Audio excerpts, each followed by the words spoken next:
In this video we're going to take a quick look at creating and applying styles to your content in Document X 2010. Okay, so I've got the .NET Assembly project open here, and I'm going to open up one of the conceptual topics.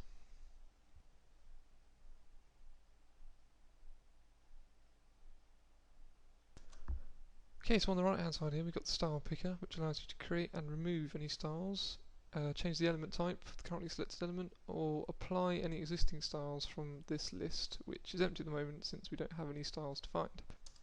Okay, so to create a new style, I'm going to go up here and hit the Create New Style Rule toolbar button.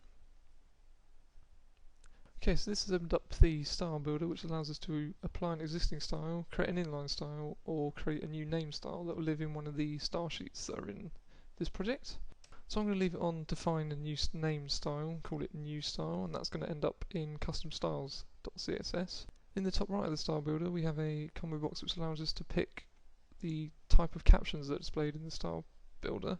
So at the moment I've got it set to CSS captions only, which display the CSS attribute names and values.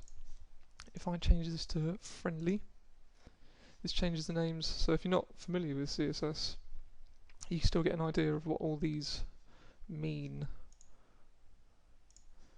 and if you want both you can choose both as well. I'm going to set it back to CSS only. Okay, so I'm going to set a couple of properties on this new rule. Give it a margin and some padding, and then hit OK. Okay, so now our style picker is no longer empty. We've got one style defined in there, and it's got the blue bar on the side, which means it's been applied to the currently selected element, which is this H1 element, which is the title. And the new style's got a couple of buttons in the bottom right hand corner, which allows us to flick between the different type of previews that are available for this style. So as I defined font weight as bold, we have a font preview and a box model preview that shows us the margin and the padding that I defined. And you can also hover over and get a tooltip of the CSS text. So the style picker allows us to remove styles as well. So with the H1 element selected, I'm going to click on the Remove Styles tool button. So that's removed the style.